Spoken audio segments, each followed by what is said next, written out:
Well, good morning, everyone. Welcome to the delegation of the Ismaili Imamate. My name is Khalil Sharif. I'm the CEO of Aga Khan Foundation Canada, and we are ready to get going. It's a real delight to welcome you all here this morning in sunny Ottawa. Not quite spring-like. I think we call it crisp, I think is the way we characterize this time of year in Ottawa. On this crisp but sunny morning in Ottawa, we are gathered here in the traditional territory of the Algonquin Anishinaabe people who, for centuries, gathered at this place where the three rivers meet in a spirit of hospitality and exchange, because you will know, I think many of you, that it was the tradition of the indigenous people of this land every season to host a very large number of indigenous peoples from around the Ottawa River Basin.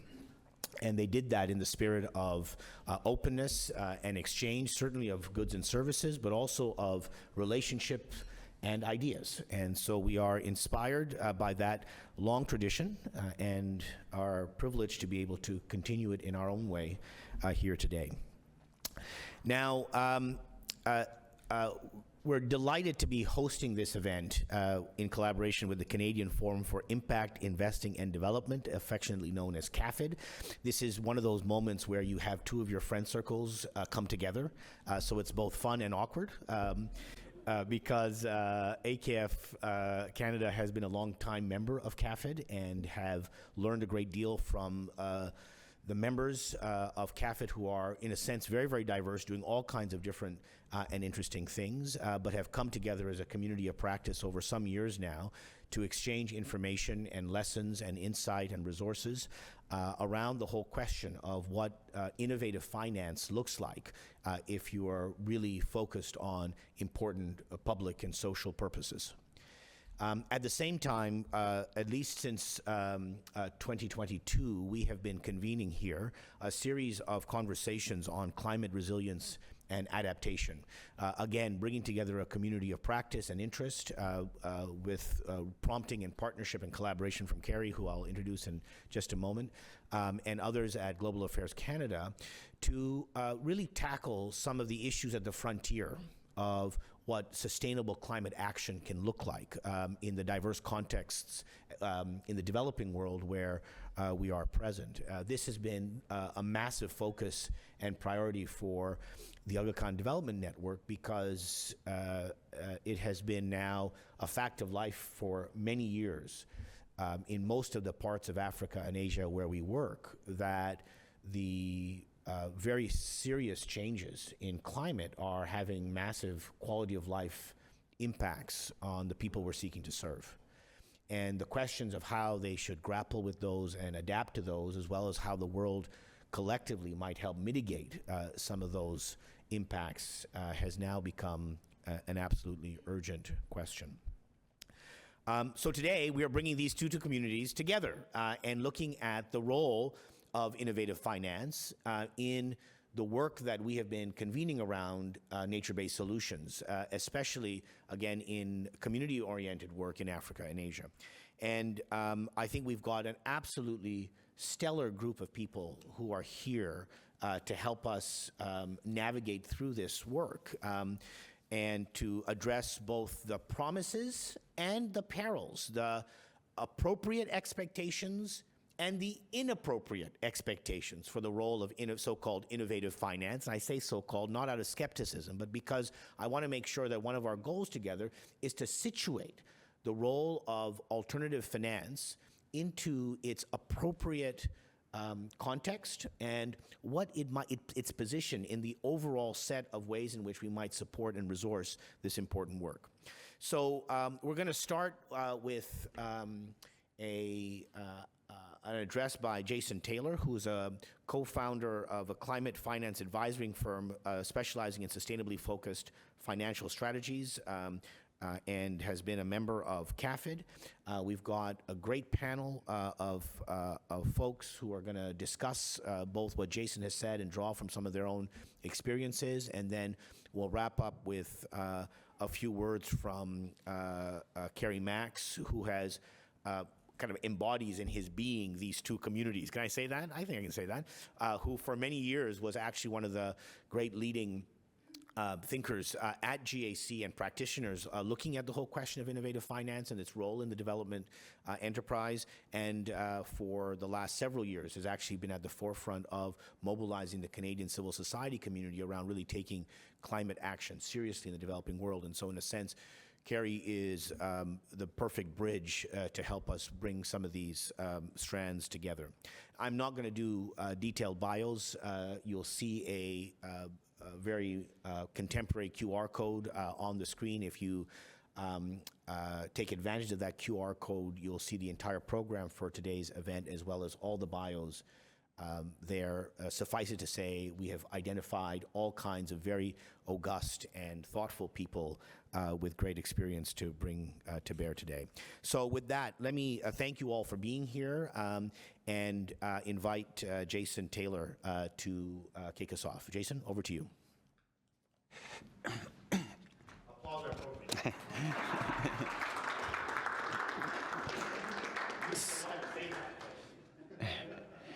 So, good morning. I was just thinking to myself this morning, coming back, Ottawa is my hometown, so it brings back a lot of good memories.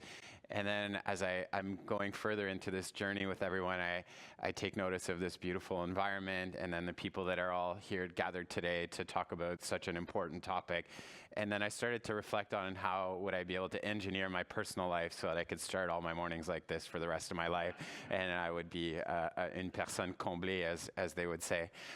So I wanted to start by thanking CAFIID, the Agacon Foundation, for the opportunity here today to share some experience from our firm and our colleagues and some of the work we've been privileged to do over the past few years, and what this area has become so critically underappreciated, but that has so much potential to really tackle a lot of issues. In my previous life, I was often challenged with the concept of, what really does the role of finance have to do in the world and to combat climate change? In reality, the most hardened of skeptics would take out and measure, would remind to me the carbon life cycle of printing a loonie or a dollar bill was really not the issue of why we were faced with climate change. But then, in my spirit of wanting to joust with utmost amount of energy and spirit, I did make the strong argument that it was just as important because money has power. Money is able to influence the behavior of not only people, but institutions and governments and societies and communities. And so in my teachings at the university, I'm privileged to share this experience with the next generation of portfolio managers who hopefully will be managing a lot of our pension assets. And what I'm trying to impart to them is to decide, consciously make an effort with a lot of intentionality to be part of building societies and not deconstructing societies. So the power of capital is undeniable. It can influence change. And the beauty of capital is it's a non-politicized way of combating climate change. So it's a very market-driven way where finance can actually price assets that will enable organizations to do more of certain things and less of others. Now, without having to create a political divide, which we know today, unfortunately, we're facing this important headwind. So I just want to make sure that I have the right to go forward on my slides. There we go. And so, at a time in this room here, I think we're all very much aware of the effects of climate change. And I did present the slides here so that it can be a bit more educative in nature, and you can take it away and absorb and digest the information, although I am a big fan of the Steve Jobs presentation style. In finance, it's a very difficult thing to do, but more than ever, I think it's important to contextualize. We need to bring climate finance back to science, back to data. We all know that as citizens of the planet, there's a big altruistic argument to be made, but unfortunately the financial system is mobilized through data, and unfortunately the arguments to continue on business as usual keeps being taken away each day, week, and month that go by, because why? We've actually breached 1.5 degrees, an inflection point here that's quite dire for the planet. And I'm going to take you through a bit of a journey of going through the 7 circles in Dante's Inferno, but I'm going to take you out with a lot of hope and sunshine like we have around in our environment today. There are undertones in the market that are suggesting that there are things that are starting to go in the right direction. Now, if we look at the time it takes for the molecules, CO2 molecules, to break down in the atmosphere, and the lag, and the time they get emitted, the effects on climate change, and the time for the molecules to decompose. So we're actually today, what we're living today through the physical risk is things that from actions that were done many years ago. And so the real extent of the effects of climate change won't appear for another few years. The Earth, I'm sure you've heard this one, is now consuming 2 times the Earth's resources and capacities. So the planetary boundaries have been breached on multiple levels, and we're really talking about many trillion dollars of economic growth. But we can't decompose economic growth from social factors. They're one and the same. And for those of you that have had the privilege of going through the literature, sadly we find that these effects are much, much more pronounced on the bottom of the pyramid, the people that are the most vulnerable, that can't defend themselves. So you see there's a lot of second order effects, negative feedback loops, and so the importance to act has never been higher with all the political headwinds that we're facing today. And yes, you know, the financial institutions are quick to say that they are involved in green climate finance, and factually those are true statements. However, if I draw your attention to the right, to the red line, and the amount of funding that's in the market, we see that there's an enormous funding gap. So the question, the retort that we would have for the financial system is not whether they are actually involved as a probate or logic statement of being yes or no, but it's really, are they involved at the extent that they should be, and are they mobilizing capital at the speed we need?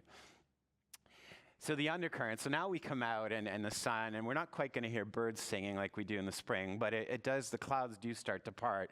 You can see that there's undertones of capital going into the space. Now, where these graphs can be all very deceitful is because these are all graphs that are upward sloping, but starting from a very low baseline. So they show that the situation is getting better, but in some facts, most people would argue that the situation is getting less bad. So yes, there's been trillions of dollars mobilized that are committed to the area. Yes, there's been over $1 trillion of green funding, all true statements. Yes, many institutions have more intention and more intent of addressing these issues. Unfortunately, they're just not doing it at the pace that Mother Earth would require us to do it. And so really today what we're going to do to table set the conversation, and again, this is a busy slide, but we're going to look at the tools that at our disposal to unlock capital. So we see here that there's a $7.4 trillion climate need, and green bond issuance alone is roughly around $1 trillion a year. So what that tells you today is that, yeah, absolutely, we're now funding a lot more mitigation projects, but we still need to go much further and much quicker. What that means is that there's limitations around what mainstream finance is able to achieve. So there's a certain segment of the market that simply is far too constrained to be able to embrace the financial engineering that's required to close that gap, and hence why we're going to look at some of the more innovative areas that will now mobilize the institutions, the foundations, the development banks, hopefully the pension funds, the insurance community. So, but the way we call the structuring in climate finance is we have 3 layers, just like a nice, beautiful, neat cake. I definitely don't put a nice, neat cake in front of my 2 young boys because it will no longer remain neat, and in fact, it may even disappear. But in finance here, we have 3 layers. The first one, we now, since about 10 years now, we're able to label financial instruments based on the intent of the project and the types of project they want to fund. So we now have the ability to segment green from non-green, social from green, social from non-social, through dedicated instruments that will only fund green projects. And so this is really a market that's been born out of the green funds that were developed, the early pioneers in Paris and London, but now that have migrated into other parts of the world. So we're seeing green funds develop in Asia and Latin America, and it's in this process of going through a geographical form of mainstreaming. But labeling alone is not the entire story. We can now signal, we can now better identify types of projects, but then we need to get into the actual structuring of products. So we can see here that we have green bonds, we have green loans, we have debt for nature swaps that are starting, we have blended finance. Are we talking about equity-based partnerships? Are we talking about blue finance? So there's really different mechanics. Are we talking about equity? Are we talking about debt? Are we talking about combining them?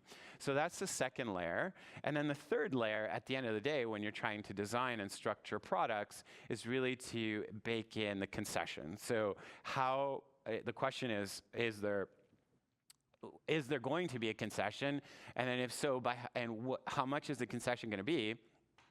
And how is that going to be integrated into the transaction? So we have the spectrum of financial instruments always fluctuates between two extremes, or two goalposts. One being the traditional spectrum, where the investor is profit maximizing, return maximizing, making a return, optimizing based on return, and I'll leave it at that. It's a very politically charged topic at the moment. And then at the far other end of the spectrum, we have the granting mechanism, where in this case, it's a complete relinquishing of any type of expectation of return on capital or even return of capital. It's a grant, and the organization is free to dispense it within certain parameters of the project. Now, between that, then there's a full spectrum of slightly below market, and then deep impact, and then we fluctuate between these two areas. If we were to keep going on this journey, we get into concessions. A concession can be an interest rate reduction. When you're funding renewable energy projects over 30 years, interest rate reductions make a difference. Or it could be even a guarantee, so some kind of mechanism that preserves the credit losses that are potentially exposed to that asset. Why would someone want to do that? We'll see here very quickly in blended finance that once we're able to de-risk projects, certainly nature-based projects, the private sector then feels more comfortable and is more attractive to wanting to come and invest, because they no longer bear the risk from the asset. So in proverbial finance terms, for those that have gone through finance school, we would call this as close as one would get to a free lunch. So now, are we able to use this concessionary capital in order to crowd in capital that would not have participated in climate projects in the absence of this concessionary capital? And so the good news today is that this new emerging area called blended finance is actually starting to grow. We're starting to see some more commercial viability from it. It's no longer just perceived as a niche foundation area. Contrary to that, we actually see insurance companies, we've seen large American household insurance brands start to dip their toe into blended finance. We've seen international private investment managers start to dip their toe into blended finance. Now, the question would be, why would that matter, and why do we want that? The reason we want that we need that is because we saw the size of the funding gap, and we saw that, and which implies that public finances alone can't solve climate change as much as we would like to. Governments around the world are facing some of the highest debt levels they've ever seen. Now, if people have been following the tariff situation, it's had a very material impact on interest rates, which is going to further reduce governments to be able to fund this now. This creates an opportunity for the private sector to step in. So ultimately, in this world here, the more financial engineering is applied to blended finance, the structuring really creates win-win situations for everybody involved, moving away from this winner-takes-all model. That the question now becomes, can we now crowd in $10 to $15 to $20 of private capital for every dollar of concessionary capital? Now, if we were to do that, then we could see that these funding gaps will close very rapidly. So blended finance alone could be an extensive topic. So in the early days, working in sustainable finance, we had the privilege of doing transactions in multiple currencies, developing countries, and it always takes fundamentally a first transaction. The first transaction is always the hardest to do. If you reverse engineer that, you need, in the simplest of terms, you need a buyer and you need a seller.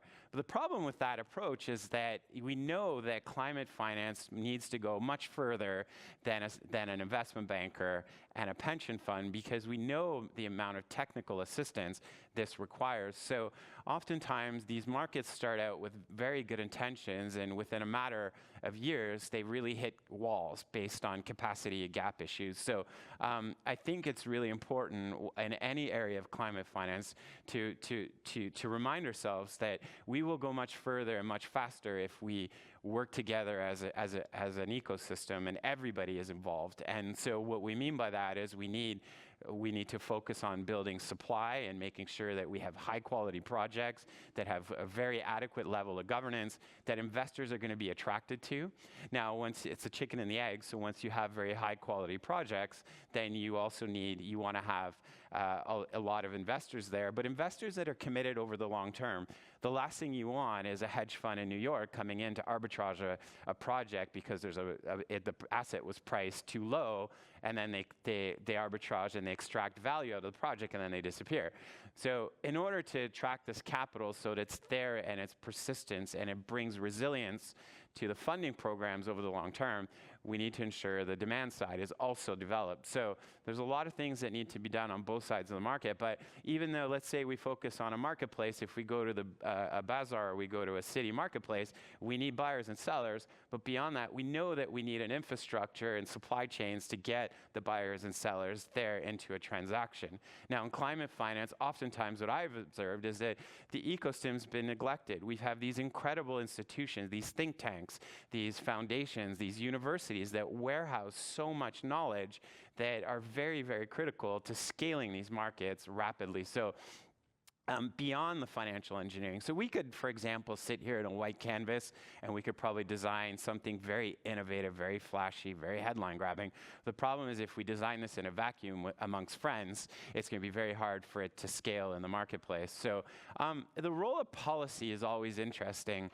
I think policy is important for many reasons, and we underappreciate that value because investors need certainty. They need to know that if they put their capital at risk with their fiduciary duty, that the policy will be in place to enable these projects to flourish. So the signaling effect on these, the incentives that policy could bring, the clarity around policy is all things that have shown across over time that will contribute and lead to developing efficiency around these different climate change or climate finance areas.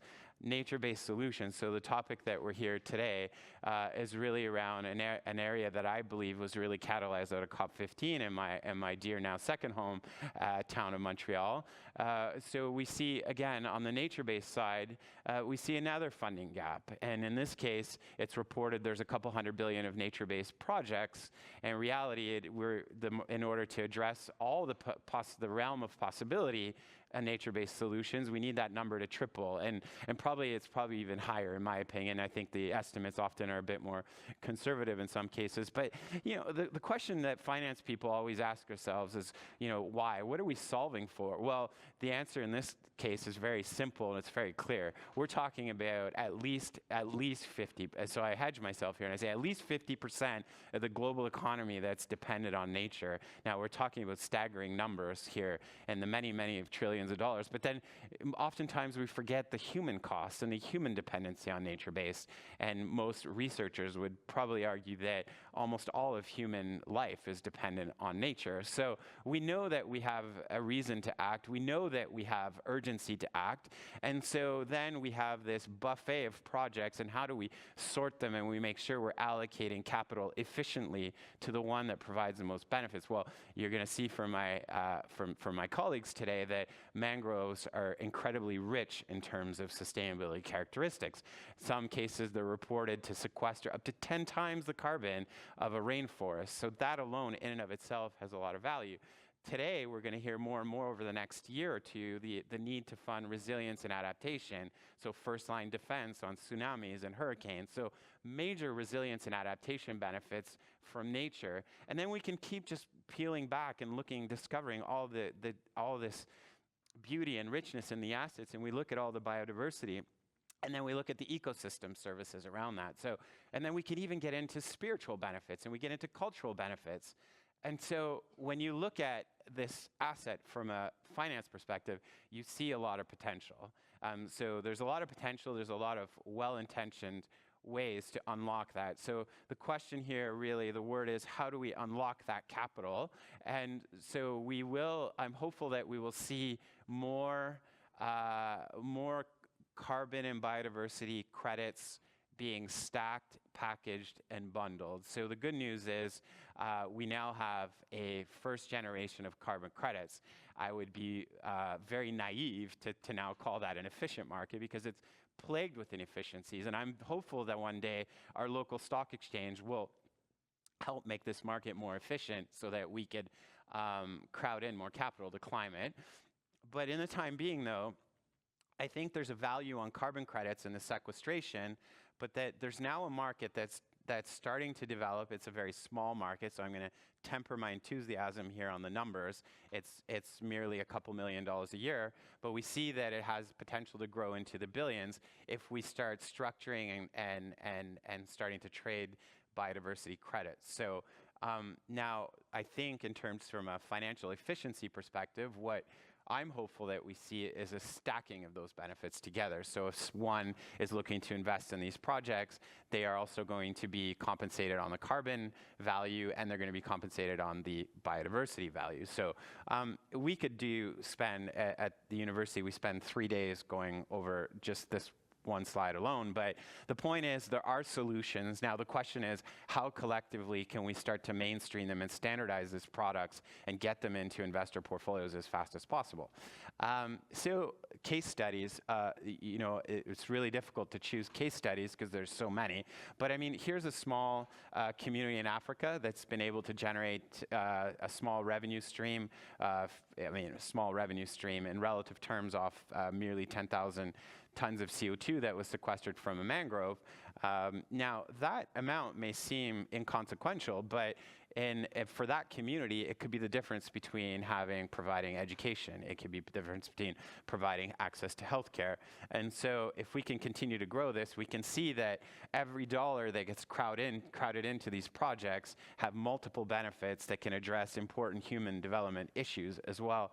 On a country level, I think Sri Lanka has been a case study that's I think being very well followed. I invite everyone to follow that one as well. And I think so. The goal is, like I say, the first transactions are always the hardest, and then it becomes easier and easier. We do have commercial viability around these projects. We're well beyond minimum viable products, and now the question is, can we create an inflection point in the market where these become mainstream financial instruments? So on that note, I thank you for your time this morning. I look forward to participating in the conversation and answering any questions you might have.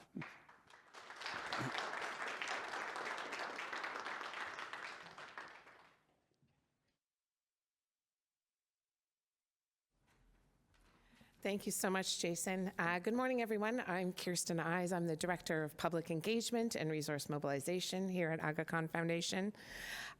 Jason, those were some incredible slides. I can't believe how much you packed in, and I think we could all take a great lesson on both the depth and specificity of what you can put into a slide. I really appreciated what you said about the power of finance and its ability to influence society. I have never, however, been asked to think about finance as a delicious cake, and I would like to thank you for that intellectual contribution to now my increased enthusiasm for financial markets and vehicles. We are not done being challenged to think about things in a new way, and we're going to shift now into our panel discussion, and we're going to do a deeper dive in today's thing with a number of panelists, and in just a moment I'm going to welcome those individuals to the stage. But at first, I would like to introduce your moderator, Sabina Barwani. So Sabina is an independent consultant and impact investor who currently serves on the board of directors of our partners at CAFIID. She brings a wealth of experience across sectors from agriculture to climate to education and financial services and healthcare. That's, I think, pretty much everything, Sabina. Her work is grounded in advancing equity and sustainability with a particular focus on uplifting women leaders and underrepresented communities. We are incredibly fortunate to have Sabina leading this discussion, and alongside our panelists, Jason Taylor, who you remember from 2 minutes ago, Abdul Malik, one of my colleagues here at the AKDN. Again, all these biographies are available via the program if you'd like to learn more. Omoneka Oyer and Jao Sousa. They will introduce themselves shortly, and we will be welcoming our online guests as well. So please bear with us as we transition to our panel discussion. And could I ask our panelists to join us on the stage alongside our moderator? Thank you.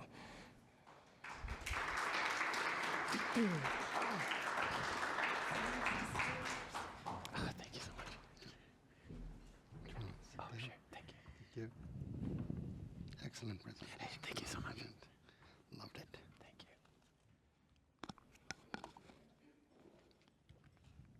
you. Okay, hi everyone.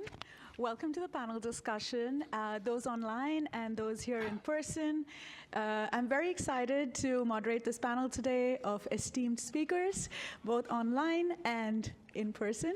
And with that, I would like the speakers to introduce themselves and share their prior experience before we get started.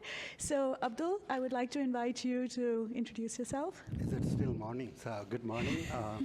My name is Abdul Malik, and I work for the foundation. So I support our work around clean energy, enterprise, and employment. And today's conversation is very relevant to our foundation's work, particularly in the context of one of the new initiatives we started in Indian Ocean, where we focus on 6 countries and try to improve the quality of life of communities alongside enhancing their role in protecting the ecosystems in which they live. So really excited to be part of this conversation, and thank you for the excellent presentation, really great insights. Thanks. Thank you, Jason. Sure, yeah, thank you for that. The privilege is all mine.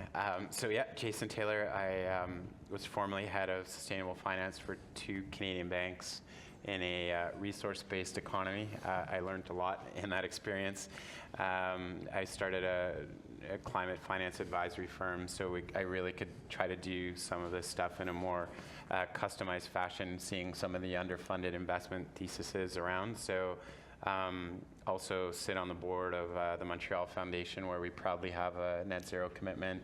And we'll, I'm really proud of our CEO for also having the courage to make that commitment, especially in this day and age here. And we also have an impact investing commitment as well. So we're trying to cross both. So we're trying to develop a portfolio that's free from carbon emissions, but also has a deep level of impact.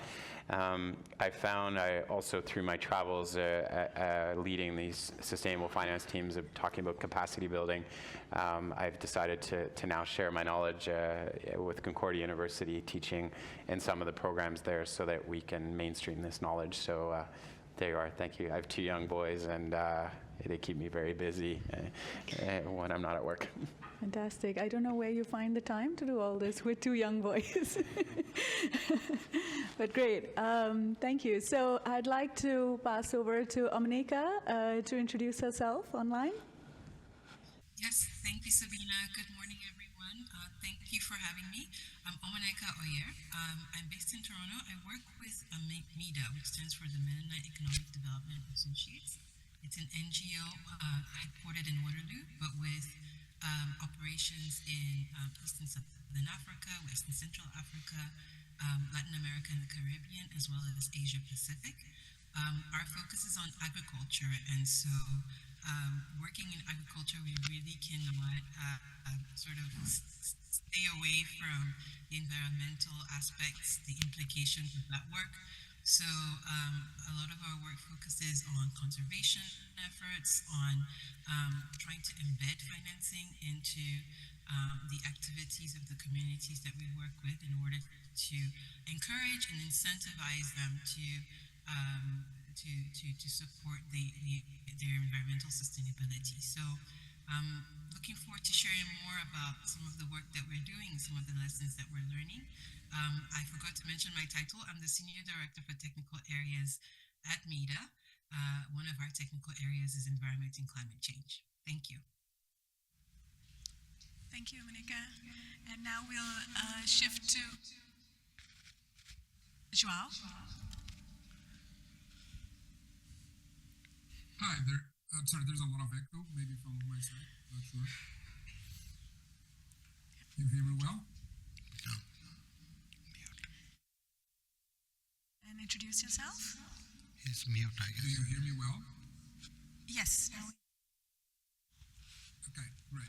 So, thank you very much for the invitation. My name is João Souza. I'm with IUCN, the International Union for the Conservation of Nature. I work under the Ocean Team. My organization, not famous for many, but is mostly known by our policy work and our research work, and mostly around our knowledge products like the IUCN Red List of Species. Every time someone says a species is about to become extinct is because they used our list to assess it.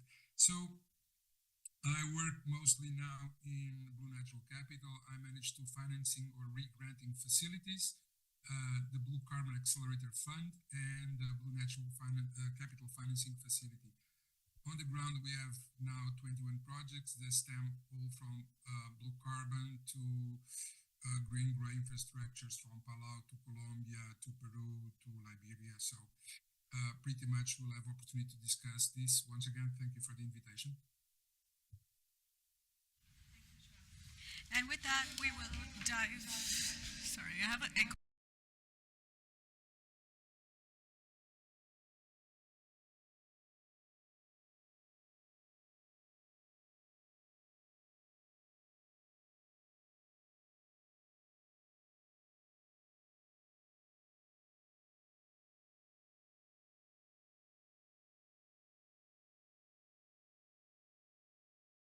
I think we can continue while the mic issues get sorted out. So the first question I have for you is Jason. The question is, how can we make nature-based solutions and mangrove ecosystems projects more attractive for traditional finance players such as banks, insurance companies, and pension funds to pool capital and reduce the funding gap? So you showed us through your presentation that we have a gap of $7.4 trillion. And what do you think can be done with the traditional finance players to come in and pool more capital? Yeah, thank you. I'd be happy to share some ideas. So I think the good news is the financial community has now been initiated into climate finance through green bonds. So now the question is, can we push the institutions to go even further now and evolve in their capabilities? We've seen the labeling spectrum expand. So we've had green funding. Now we have behavior-based funding where you can tie certain behaviors and characteristics to the interest rates, or where there's a bit of structuring experience in the system. So can we now go the next step to the structured finance space around nature-based solutions and blended finance? So it's becoming less of a quantum leap each year, and the institutions are able to iterate and evolve and do it in a way that's prudent, because often we're talking about institutions that are regulated, like insurance companies and pension funds. So, but to the finance person in me, that's been on both sides of the table, the investor side and the issuer side, the structuring side, the underwriting side, I should say. I think really where we need to go in order to get to this stage is to start mainstreaming and standardizing a lot of these products, a lot of the data, the reporting. So the core carbon principles now are going to be coming out, and there's going to be a new version that's going to raise the governance around the carbon market and try to address some of the pitfalls and gaps and scandals that we've had. So I think, like any industry, any technology, we're going to see it continue to evolve, similar to electric vehicles. In the early days, the range was maybe 10 kilometers, and then it became 100 kilometers, and now it's pushing around 1,000. So I think finance will be a similar evolution project. But so in the case of mangroves, though, for example, I'm aware of researchers at universities that are in the process of working on indices so that science can then, art can start to replicate life. In other words, financial researchers are now working on modeling what is the true, what are the true characteristics of that nature-based asset? What is the biodiversity profile look like? What does the density look like? And so I know that historically on terrestrial, for example, there would be people that would go out and put sensors in the forest, and they come back and they measure.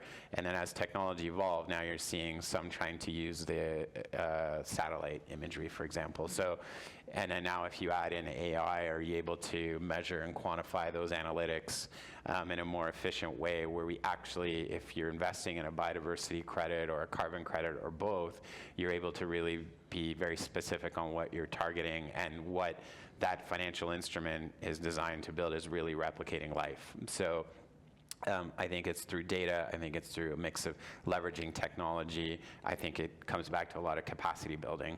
The amount of times I see in different countries all these incredible think tanks that house this very, very deep, rich wealth of academic knowledge, industry knowledge that hasn't been mobilized in the industry, I find it really a shame. So I think, you know, wrapping all that together, I think it's definitely an ecosystem-based approach. We need the legal community trained in documentation. We need the accounting community trained in developing the right metrics.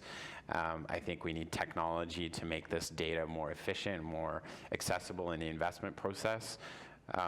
You know, these pension funds, some of the sustainable investing analysts, well, the pension funds are invested over, in some cases, up to 10,000 companies. So the teams are usually under 20, 25. So the analysts looking at all those opportunities, it becomes impossible. So if we can find a way to standardize that and package the due diligence and make it accessible, I think we'll hit an inflection point. At least that's in my utopian mind and my rose-colored glasses. In the day-to-day, it's, as Victor Hugo would say, life is much messier, but it still remains beautiful nonetheless. Yeah, thank you. And with that, I have a follow-on question about climate washing, right? How do we ensure that even though it's mainstreamed, climate washing does not happen or is minimized? I really appreciate the question. I think, unfortunately, in my experience, though, I think the one ray of hope in this is a lot of the greenwashing that I've been exposed to through my work in the past was rarely was it voluntary, intentional greenwashing. Oftentimes, it's innocent greenwashing. I think it's people that are well-intentioned that just the institutions haven't invested in the right skills for them to be able to make an opinion in the public domain of whether a project or an instrument commitment is science-based or not. And I think, you know, really where all the scrutiny happens is because we operate in this gray zone. So it's rare that we want to be so binary on climate change. I think we want to send every incremental improvement we can get. But I think for scientific modeling purposes, we need to really get into this paradigm of either being on pathway or science-based or not. And then it comes to making sure that we're using the right choice of word, the terminology. So you know, in building out these teams, I ensured we had someone with a legal background that can help us be very intentional about what it is these instruments were designed to do. So I'm hopeful, though, that there's a lot of room to go. I think there's some eco-labeling legislation that's starting to come out throughout in different countries. I hope that we'll be able to clean that up, and consumers will be able to make, whether it's purchasing a new fridge or investing in a green bond fund, will have the information and the signaling we'll need. But I think greenwashing right now, unfortunately, it comes at a time where the market's still very fragile, and board of directors and investment committees are really nervous. And so the minute they feel they're exposed from reputational risk, it has an unintended consequences, and they pull back at a time where Mother Nature needs investors to double down. So I think if we can clean that language up and put some goalposts and apply the right terminology, it'll go away. But it definitely is, unfortunately, still present in the marketplace. Thank you. With that, I'll move to you, Abdul. I would like to ask you, how can we better engage the private sector enterprises for nature-based solutions to avoid mangrove project failures? Thank you for your question. But before I go there, maybe like it'll be important to understand why a foundation like Aga Khan Foundation is interested in green innovative finance, right? So we are mostly grant funded, and we do a lot of good work on the ground with the communities through grant funding. Now we see a lot of good climate solutions, that's the solar irrigation systems on the ground, or even conservation in mountains as well as in mangroves, which are very impactful. But what we see, where we see the biggest challenge is how do you take some of these solutions to scale, where grant dollar is so precious, right? So our desire to go into or try to unlock some of these solutions is driven by the desire to rapidly scale. Eventually they will scale, but rapidly scale given the nature of climate challenge, and then also try to bring in models which are much more sustainable. So that is the background within which we try to kind of like look into this space. Now, just building on what Jason was saying this morning in his overall meta-analysis, but also some of the conversation, follow-up conversation, I would like to bring a micro perspective or meso perspective. So let's take the example of a company which has received either a blended finance or some sort of impact finance to start solarization or solar irrigation system. Take the example of India. So what does it mean on the ground? On the ground, it means that that company sells, let's say, a typical solar pump maybe for $5,000, and many are $4,000. So many of the farmers and the communities who have to adopt these kind of technologies, they can't afford it, right? So the challenge for us is, as we think about some of these innovative solutions, is, sorry, before I go there, the second challenge is that many of these big companies who may be coming into the space that lack last mile distribution system. So they need a lot of enterprises and the dealers who can actually deal with and the distribution system. So, and when it comes to those kinds of distributions and SMEs in that space, they are also constrained by access to finance and the ability to deploy some of those solutions. So as we think about some of these big innovative finance solutions, we really need to think about ways in which we can also, one, pay attention to this micro and meso space, and also work with the local institutions to unlock some of those solutions which we are all trying to seek. So that's where the total, I would say, the last mile solution will be deployed. So with that context, if I were to think about private sector engagement on the ground, I'll start with the banks, which you just mentioned. And why I like to focus a bit more on the local banks and some of the innovative finance going into risk sharing or guarantee kind of mechanisms is that it's important to use our precious grant or blended finance dollar or global flow to unlock the local capital, basically, which may be there, but it doesn't have enough incentive to go into the places and the spaces where we want to take it. And this is more important today in the global aid context than before.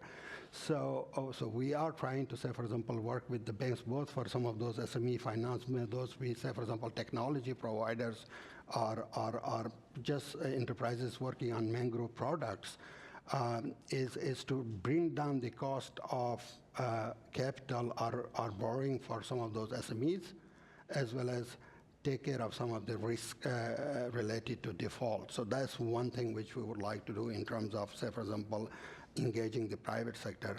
But in the context of mangroves, if I were to think about two sets of enterprises which are so crucial for working with in terms of unlocking and deploying innovative finances, one is around businesses which actually provide essential services which reduce pressure on mangrove resources. We know that a lot of mangrove fire is used for firewood and charcoal.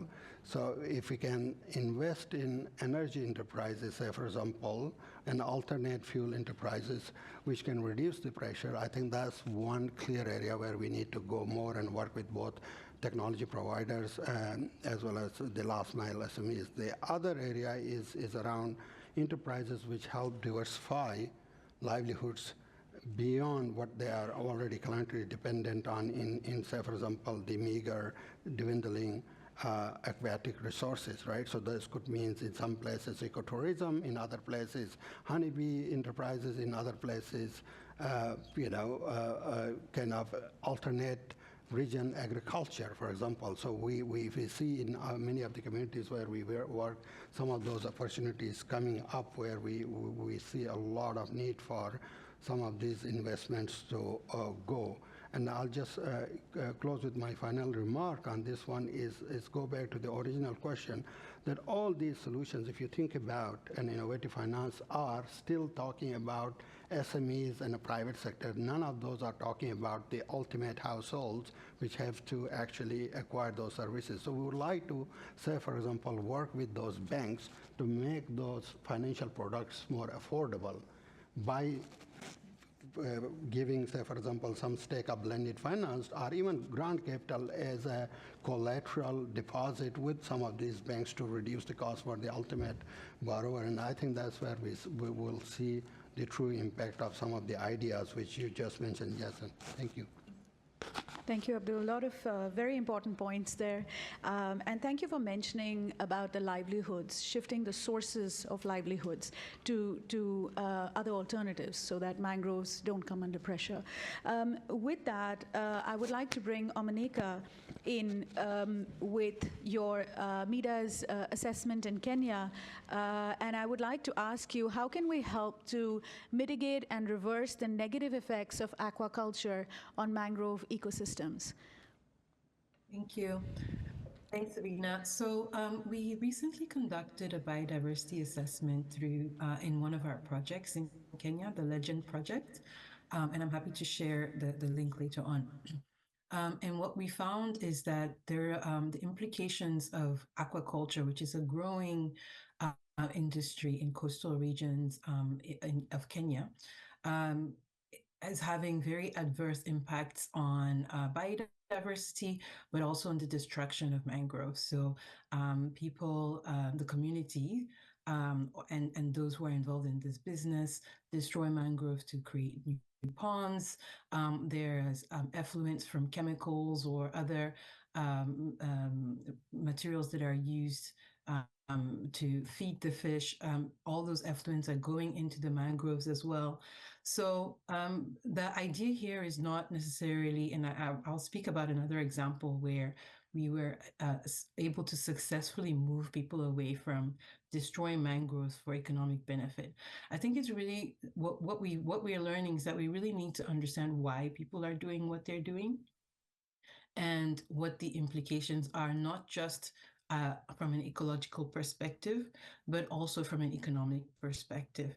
So we're finding that as they're engaging in these types of destructive activities, taking seedlings from specific, fingerlings, from specific mangrove areas, destroying the mangroves to create ponds, and so on, we're seeing that the quality that is coming out of this, out of these activities is not as good as it should be. And so it leads to a cycle of further destruction. So the discussion that we're having with those in these industries, those in the community, is really about how can we create better quality, because what you're doing currently is not leading to that quality that you want to have in order to earn sufficient income through this business. And so we make it a business discussion rather than an ecological discussion. And just to give you another example, this is not necessarily in the aquaculture space, but this is a project in Tanzania that we concluded in 2021. It was supporting small businesses who have outgrow models, so growing rice through an outgrow model, and supporting those businesses to help their farmers move away from sort of destructive habits. So in this situation in Tanzania, the rice farmers that were engaged in this activity were destroying the mangroves because they noticed that during the rainy season, there was fresh water that was coming to where the areas where the mangroves were twice a month. And so it was free irrigation, so to speak. And so they leveraged this to build their rice paddy farms. But again, the quality wasn't very good. Over time, especially in the dry season, as the seawater levels rise and we're not getting as much fresh water, they start to see the soil is not yielding as much as it should. The quality of the rice is not as good as it should. And so the discussion then became about, okay, how can we have better quality so that you can have higher incomes. And through these small business that the called Mamboleo farms, we provided a grant. So it was a matching grant. They provided 50%, we provided 50%. And the idea was to set up a solar irrigation pump that was able to irrigate about 300 acres, so double their current acreage of all their farmers, 300 acres of farmland.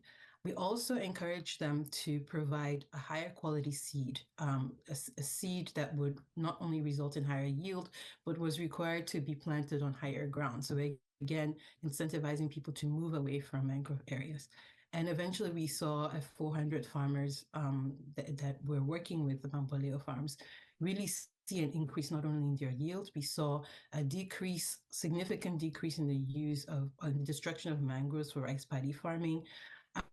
And so really the discussion was more economic than it was ecological. I think the challenge then is once we've demonstrated that, this kind of financing, so providing a sort of a match grant or loan to a small business can work, the next challenge is how do we scale this up?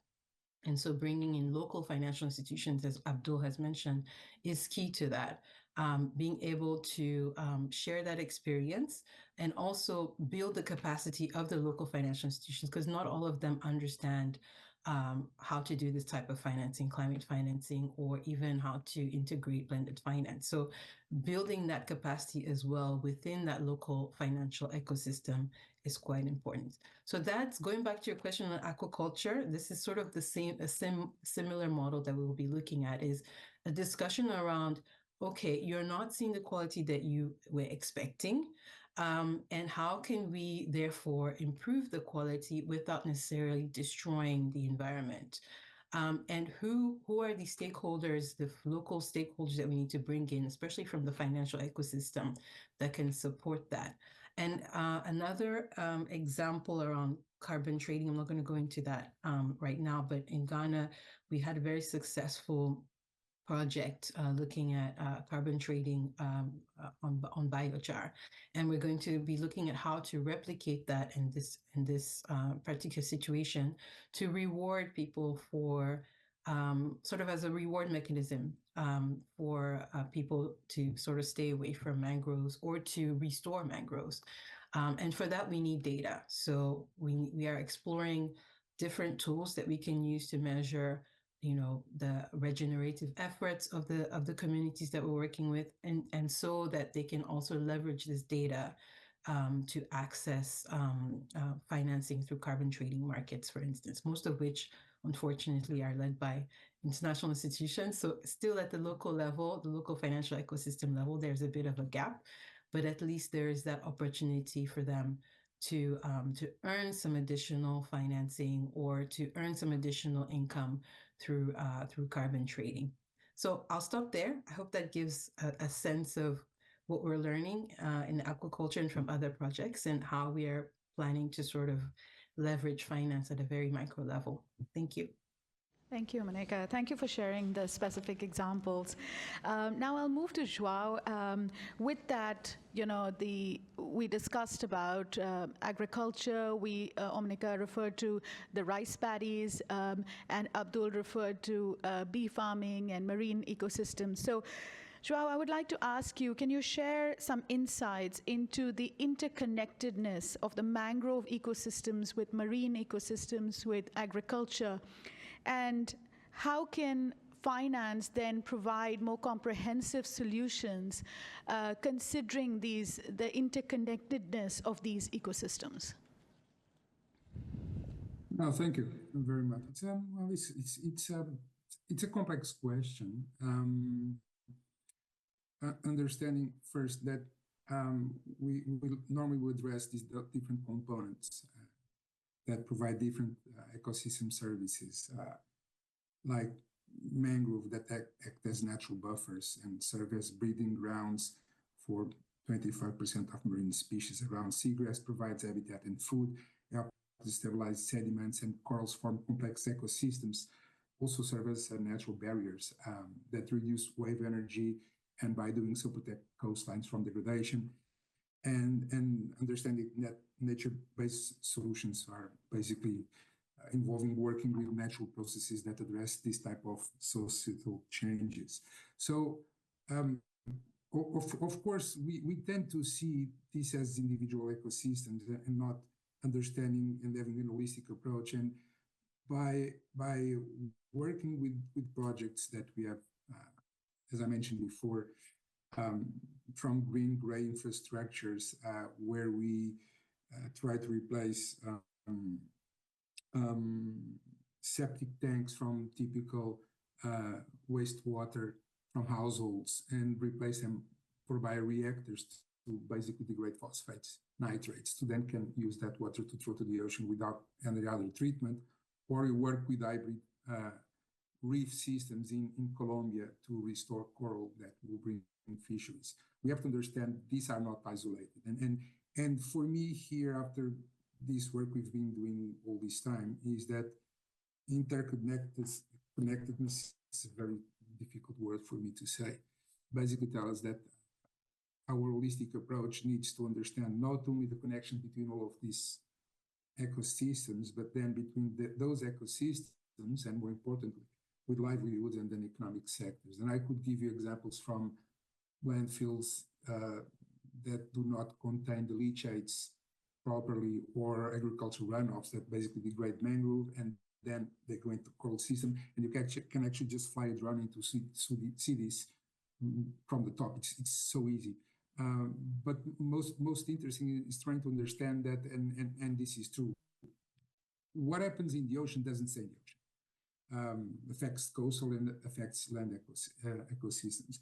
So, for instance, I was surprised. We just visit our coral restoration project in Colombia, and then we had a chance to go to San Andreas and then fly to Providencia. That was destroyed. 96% of the island was destroyed 5 years ago.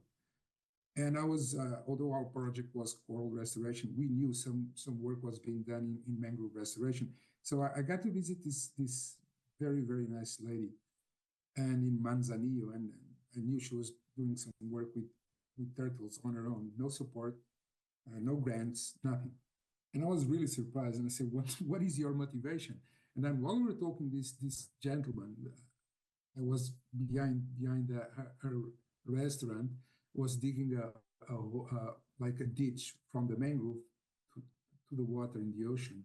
And I said, well, what is a gentleman? She said, it's my husband. He's just creating the right balance between fresh water, because it rained so much yesterday, with the salty water that a mangrove needs. And I was like, wow, what's his background? So there was no background. He's doing something that the father did and the mother did and the grandparents did, establishing this equilibrium. So we tend to forget sometimes the livelihoods around these ecosystems. They do it because they care for it. And this is some of the work we've been doing at IUCN is we provide seed capital, which is risk capital to start. Of course, we want to also scale this on, and our idea is then to create a portfolio of bankable projects. Understanding this, that not all projects will be bankable or not all projects will scale, understanding that we need to put our funds where the money counts the most, and understanding that not all will grow to become, it's like an example. You have eggs and you want crocodiles, but some of them will be lizards. They will never make it to crocodiles, which is fine. We need to understand the diversity here and understanding where we put our funds to create more impact. So this is a bit of what we do, is to reply to your question, if I'm going a bit around all over the place, is understanding that we understand first the disconnectedness between different ecosystems, how they depend from each other, but mostly the dependence of livelihoods and economic sectors. Mainly, we've been working a lot with seeds, so understanding the impacts by and to from tourism and fisheries. And we are now also advancing into a more critical area, which is potential polluting wrecks, meaning that this is more in case of we want to talk on the risking, when we understand that potential all this equilibrium between ecosystems can be affected by one single wreck from Second World War with a high content of oil and an exploded ordnance. So this leakage will occur, we just don't know when. So if you're doing a big investment, let's say in a mangrove, and we are going to expand from 50 hectares to 1,000, and you're putting up front money for, let's say, 10, 20 years, without understanding the complexities of an hazard that is there, it's wrong. So this is something that we are now also starting to focus. It's a bit outside this conversation, and it's more about risk management. So that's it. Thank you. Thank you so much, Wow. And thank you for sharing that beautiful example of how the lady in the community maintains that equilibrium. Her husband maintains that equilibrium anyway. It's a practice, you know. So it's amazing to hear that. And with that, I'd like to bring Omo and Abdul onto the question of what role do local communities play in ensuring long-term positive impact, and how within projects we can incorporate the best practices and the local knowledge that they have already to ensure the success of the project. So Abdul, I'll start with you. Do you want me to start first? Okay. Yeah. So just building on the example which we just heard, I think communities, from our perspective, the communities are the primary custodians of the mangroves, right, and of their natural environment. Of course, government regulations come in and others, but unless communities care about it and take an active part, I think most of the solutions do not really, one, sustain, two, do not really create the impacts which we would like to see at the community level. So from our perspective, obviously, when we think of communities and mangroves, we think of 3-4 areas where they could play an important role. One is that communities can take part in participatory conservation. So, for example, of mangroves, we engage a lot of communities in mangrove setting, but beyond as well, in terms of some of the restoration and plantation kind of things. Of course, you build some incentives, some wage labor in some places, but I think the most important ingredient, more than any of these incentives, is to mobilize the voluntarism among the communities so that they can bring their counterpart efforts, right? So beyond mangroves, some of the successful our social forestry programs have been, if we have incentivized one plant's community for planting one plant, communities have come back with 4 plants from their side, you know. So kind of that community leverage in terms of their labor as well as some of the in-kind contribution becomes very important. So the conservation itself is an important area where they can play a role. The second part is the enforcement, right? Particularly, you can talk about preserving and protecting some of the regenerated resources, and unless particularly those under threat in some places from external pressure, it's not the communities who cut the forests for or mangroves for charcoal, is some other mafia, timber mafia coming from urban locations to do some of those. So how do you actually mobilize communities, organize communities to protect and enforce some of those? It's very critical. The second is that using community platforms to just increase the awareness about both traditional practices which work well, but also about some of the dangers and the opportunities these kinds of new practices can also offer to you. And I think that becomes a very important platform. The third is amplifying the voices of the communities themselves, using those platforms so that they can advocate with the government, advocate with some of the proponents or sponsors of these carbon finance projects, where we see in some places, and I can come to that later, a lot of success in terms of protecting the mangroves, but not a lot of success in terms of changing the lives of the people who are actually living in those mangroves or at the edge of those mangroves. So I think it's just those organizations playing an important role in advocating with the governments and other places. It's an equally critical area where we can mobilize the community. Thank you. Yeah, Omo, I'd like to bring you in here just to discuss some of the incentives that communities can have to not only protect but also advocate for the mangrove ecosystems. Yeah. I think that the example that Joao shared is a very good one, but it's often, as he said, 1 or 2 isolated individuals that are sort of driving these efforts.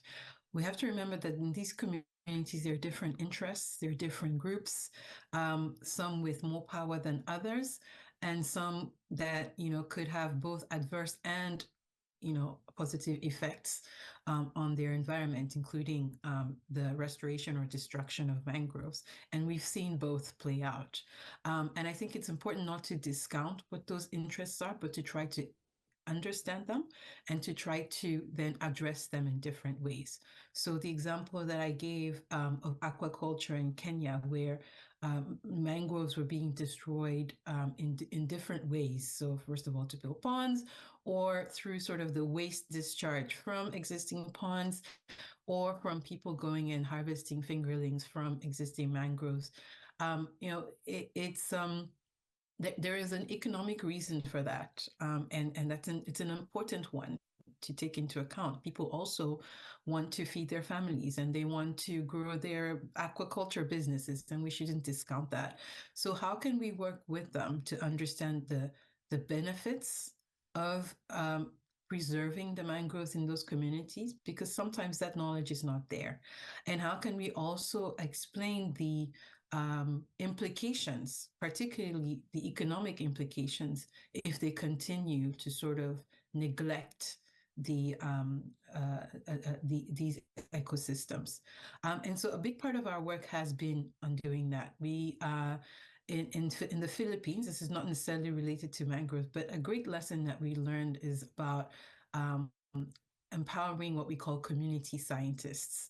So these are individuals who are involved in assessments, who are involved in discussions with experts and with local think tanks that are involved in conservation, and they gain this sort of knowledge. They understand what are the benefits that, for instance, in this case, in the Philippines, it was the impact of bird biodiversity on cocoa farms. And it was huge in terms of the difference between those farms where there was huge bird biodiversity and the farms where there was no bird biodiversity. Very significant difference in terms of yield and the quality of the product that was coming out of those cocoa farms. And so that, embedding that knowledge within those communities, we've seen these community scientists sort of take the lead, and most of them are women, take the lead in educating their fellow community members, in putting it in teaching or providing training on certain practices, very simple practices that farmers can put in place to encourage more bird biodiversity. So those are the lessons that we're taking from different projects to see how to incentivize that community participation. But again, we're not just doing it for the sake of goodwill or because it's something good to do. They also need to see some economic benefits. And so part of the incentive is providing some support to them put in place the specific practices, tools, equipment, whatever it is that is needed to help them protect these ecosystems and at the same time continue with their agricultural activities. So there is some investment that's required to do that, and sometimes they cannot raise that on their own. So what we do is working with local financial services providers. We provide some grants in which they match. We try to encourage embedded finance mechanism. So this is where someone, maybe a vendor in the community, that can provide specific equipment on credit.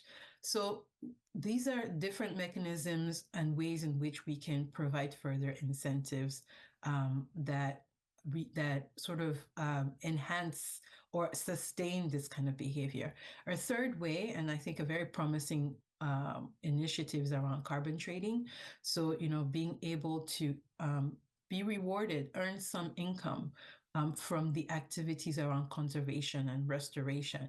And a lot of times it's women that are leading this effort. So how can we, first of all, help them measure their impact and communicate this impact and link them up with those financial institutions that are able to purchase or purchase these credits off and pay them, reward them for this activity. So I think that the example that Jason gave earlier is a perfect example of that.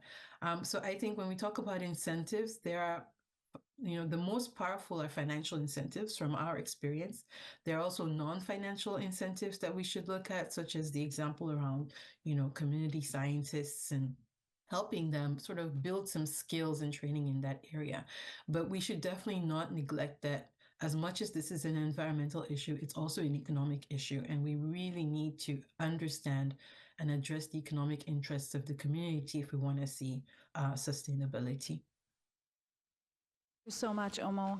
And with that, I will close the panel discussion. We started off at the macro level, we went to the meso level, and then we went to the micro level. And we just need to make all these levels work together well for nature-based solutions. So with that, I will open it up to Q&A in the audience. If anyone has any questions, please raise your hand, and someone will come around with the mic.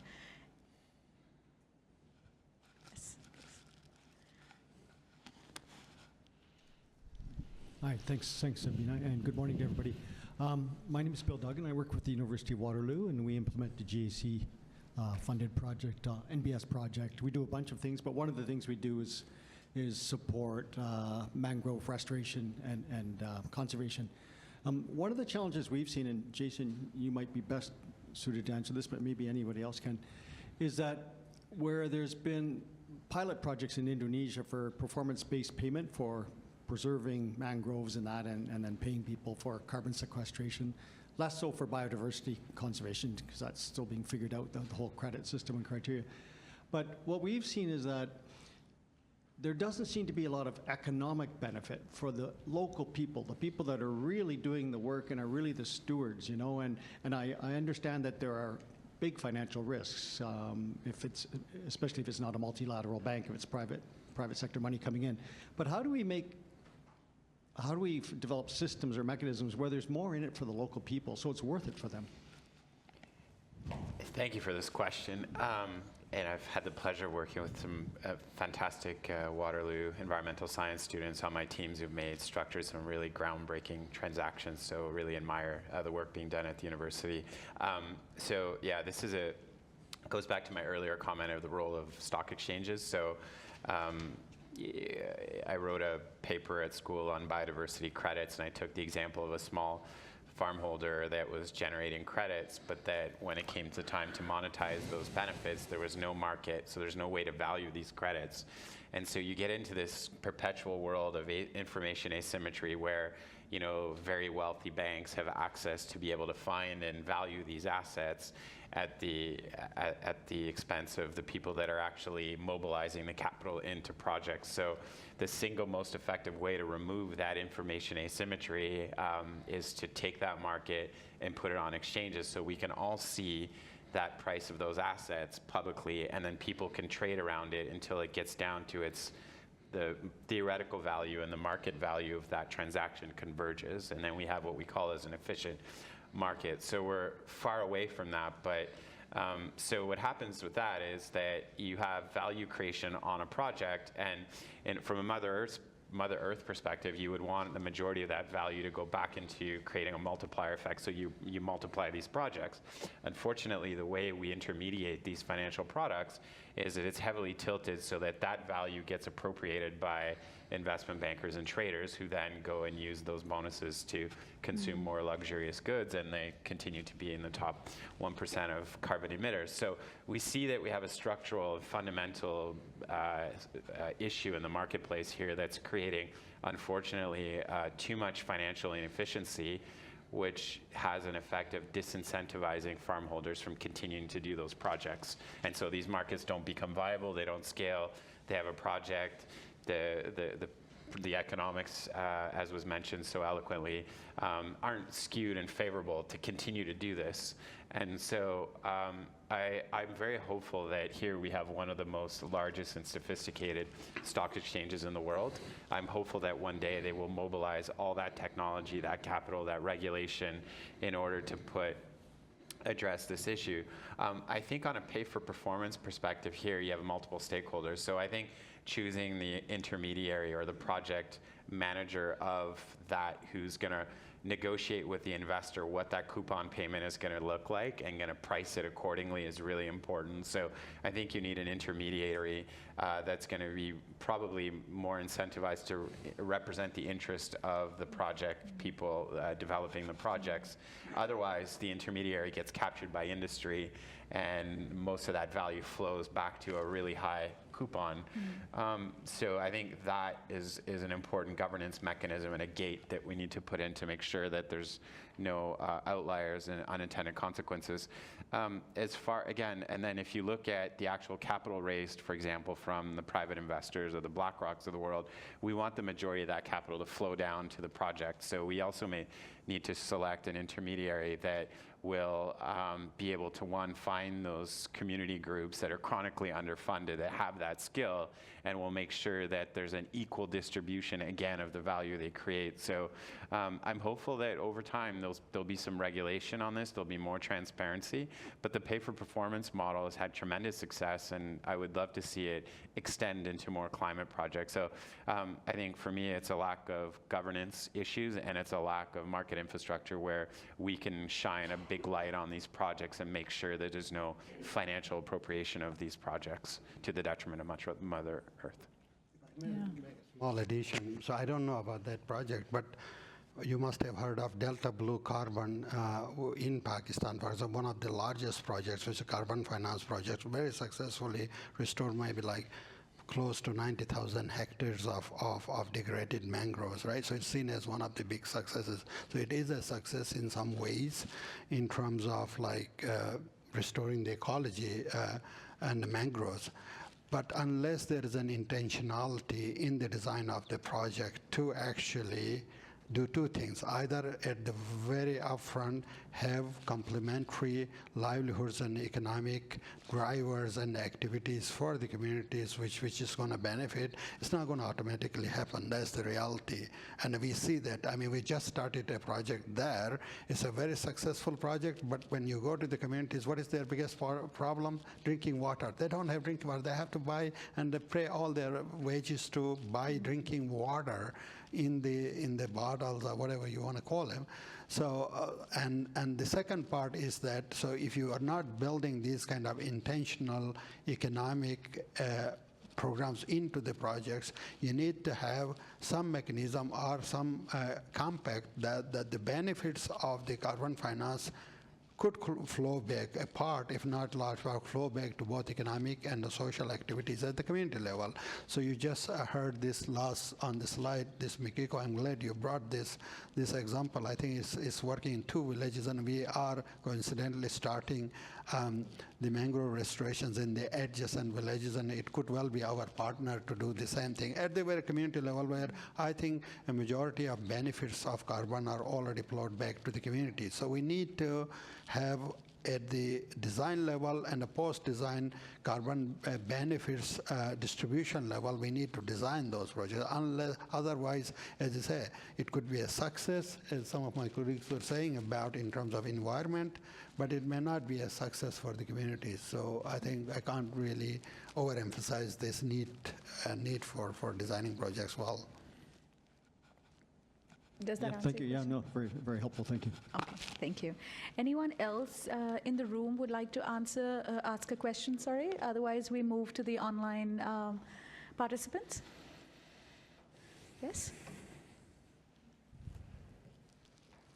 Thank you. I'm Livia Vizikova from IISD, and we do a lot of work on impact measurement. Also, I'm advisor to WERA, which is kind of one of those standards team. And so my question is related to the policy. So many of you touched on the role of policy, and when we work with policies in many countries, like they are perfect, like they are so well written, so comprehensive, but then it's kind of the implementation and enforcement side, which is kind of weak. So I would like to maybe just a reflection from the panelists on what would be those key policy changes across maybe the international down to the, let's say, subnational level that could make change to actually that this kind of project could deliver the credits to the both to the investors but also the communities, and could make change in how we manage environment and climate. Thank you. Good. João or Omo, would any of you like to answer that question? Yes, Schwab, please I go ahead. will leave this for Please go ahead. no, no, I will leave this for my colleague. Okay. You're the policy guy. I, Omar, I'm not, yeah, sorry, go ahead. would you like to answer? Would you like to raise your hand and say pass it to someone else too? Because it has to do with policy, I'm not sure that I would be the best place to answer this. I don't think that we necessarily, well, in our projects, deal a lot with policymakers. So I would step back from this one, unfortunately. Sure, no problem. Jason, would you like to answer that? I'm going to hedge myself here. Okay, so many asterisks, many disclaimers. I'm a finance person, so reborn banker as a sustainability banker. But I would say from a usability perspective, when you look at these different markets, the ultimate goal here is to align the financial system with policy. And the stronger that the policy is, and the higher the intent is, and the stronger the signal is, the easier it is to draw that link between the two. Now, so and it goes beyond just the headline on policy. Like, I think something local here that, from a banking perspective, that I've appreciated in the past is how the environmental policy has started at the national level with a science-based commitment enshrined into law, but it actually then continued sector by sector. And so we had more customization of that policy, so that if we were looking to fund a project in transportation, we could see how that policy instrument was framed. And so, but if you keep going through, where you find these air pockets between policy and capital markets is on the capacity building. And very concretely, oftentimes when you work with different governments, surprisingly enough, they're extremely siloed. So the central bank is not speaking to the Ministry of the Environment, and the Ministry of Finance has very weak ties to the Ministry of the Environment. And so you have this fragmentation of work, and so it creates a big air pocket in how they actually roll the policy out and then implement it. So I think, the textbook would say that we could all come up with this answer, is to say you have to develop capacity building projects. And so what's interesting in some countries is some departments actually want to work together. So they're asking the consultants to help them break down these silos and bring them around a table. So, but for sure, if we talk about carbon removal and carbon tech, that's going to be really the topic du jour over the next couple of years and the future. These are big CapEx and capital intensive projects. And if the policy is not in place and not signaling to investors that they have low policy risk, then we're going to be hard pressed to be able to fund these projects at the space they needed. So I think it has to go beyond the net zero commitment and actually roll it out by sector, by buildings, by renewables, by transportation and consumption and so on. So, but again, in a non-policy expert kind of opinion here, it's really a practitioner's view. If I may add just one sentence, and it goes back to our earlier conversation, is that it's important that the policies, at least local level, recognize the rights of the local communities. In many places, either when they start actually going into whether it's a forest and mangroves and other, their rights are not either acknowledged, or whatever the exchange they are doing is seen as illegal, right? So some of the policies which you have to design have to recognize the rights and role, from planning to actually enforcing some of the community roles. We talked about, all of us talked about that. The second is beyond recognizing the roles. When it comes to benefits, the actual true test of policy comes when the benefits starts to flow in, whether you actually kind of apportion some part of those benefits to the communities. And we have seen successful examples where actually community institutions have received a fair share of some of the payment for ecosystem services or conservation efforts and others. We have seen a very strong and durable change in those areas. So I think I would strongly emphasize these 2 points. The third point is that I think we see a lot of actually money locally from the government and through policies for the banks and from government itself, through subsidies and a lot going into this space. I guess for us, our bigger challenge is when we think of like innovative finance, we think of blended at a global level, or the private capital from the big pension funds and whatnot. But to what extent we are actually looking at the local other forms of subsidies and kind of thinking about bringing together. For example, I see that in Pakistan, for example, in energy space, a lot of incentives going left, right, center. So to what extent we actually align some of these to actually bring these together so there is no wastage. So I don't know whether there's an exact answer, but I think that's an important area we need to also acknowledge. Thank you. Absolutely.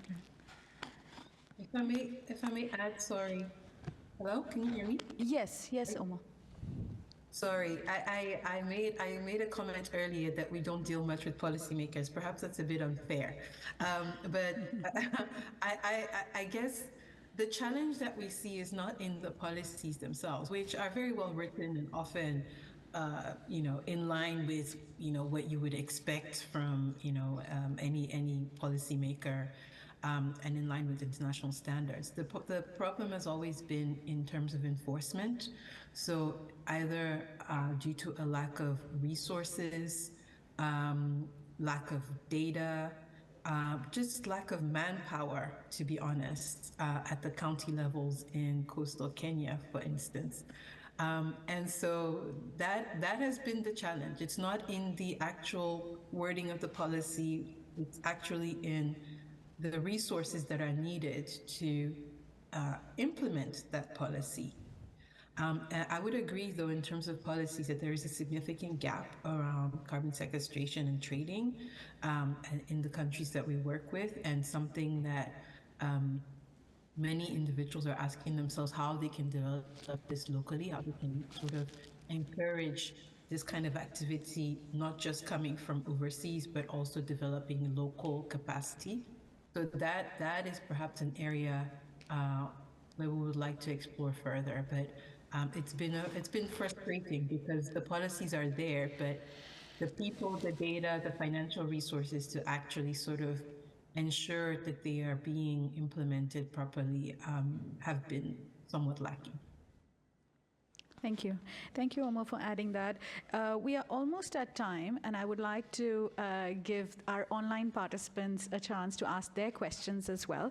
So I request the panelists to, any one panelist to please answer the question so that we can move on to the other and give others a chance to also ask their questions. We just have 5 minutes left.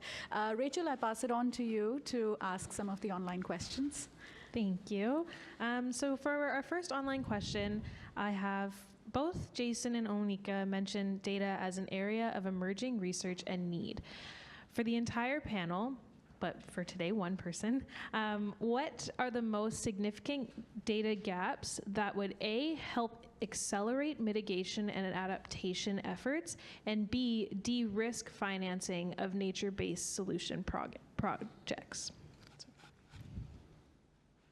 Jason, would you like to go ahead? Sure.